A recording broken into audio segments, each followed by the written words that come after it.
আসসালামু আলাইকুম। চলে এসেছি সিম্পল ফুডে। এখানে কিন্তু খুব সাধারণভাবে খাবারগুলো তৈরি করা হয়, কিন্তু সাধারণের ভিতর স্বাদগুলো কিন্তু অসাধারণ।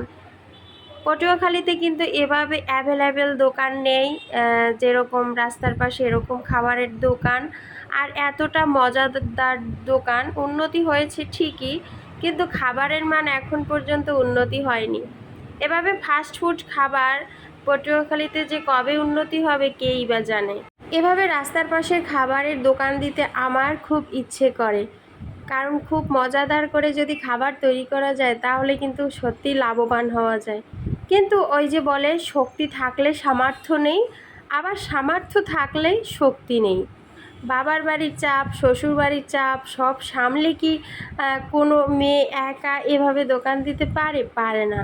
হয়তো হাজব্যান্ডের সাপোর্ট লাগে, নইলে কিন্তু মা বাবার বাড়ি থেকে সাপোর্ট লাগে। আমার এর কোনোটাই নাই, কারণ আমি অনেকবার চেষ্টা করেছি, সবাইকে কিন্তু আগ্রহ জুগিয়েছিলাম এভাবে আমার সাথে একটা দোকান দেওয়ার জন্য, কিন্তু কেউই সেভাবে রাজি হয় না, যার কারণেও কিন্তু দেওয়া হয় না।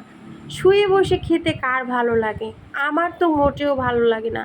আমার সব সময় কাজ করতেই ভাল লাগে আর রান্না করতেই ভাল লাগে। আমি তো একটা রান্না পাগল মানুষ, যেমন তেমন খাই বা না খাই, কিন্তু রান্না করতে খুব পছন্দ করি। রান্নাটা আমার একদম একটা শখের বিষয়। যদি সুযোগ থাকতো তাহলে মানুষ বুঝতো আমার হাতের রান্নাটা মাশাআল্লাহ, আল্লাহর রহমতে কতটা মজাদার, কিন্তু সেই সুযোগটাই পাচ্ছি না। অনেকে হয়তো আমার হাতের রান্না পছন্দ করে না, তবে আমার বাবার বাড়ির লোকজন আমার রান্নায় একদম কি বলবো বেহুশ। তারা আমার রান্না খাওয়ার জন্যই সবসময় বেহুশের মতন করে, কারণ তারা আমার হাতের রান্নাটা অনেক বেশি পছন্দ করে। এখানে কিন্তু দই ফুচকা আর লাইট পিৎজা খাওয়ার জন্য আসা হয়েছে। রাস্তার পাশের এই খাবার যে কি মজা, সবসময় কি ঘরের খাবার মজা লাগে? মাঝে মাঝে এজন্য বাইরে আসবেন, বাইরের খাবার খাবেন, খুব ভাল লাগবে। দই ফুচকাটাও কিন্তু মজার ছিল আর লাইট পিৎজাটাও কিন্তু মজার ছিল। তাদের সামনে থেকে কিন্তু ভিডিও করে আপনাদের দেখিয়ে দিয়েছি, একদম সরাসরি সামনে বসে ভিডিও করে তারপর খাওয়া কতটা মজার বলতে পারেন। একদম পরিষ্কার পরিচ্ছন্নভাবে তৈরি করে দিয়েছে।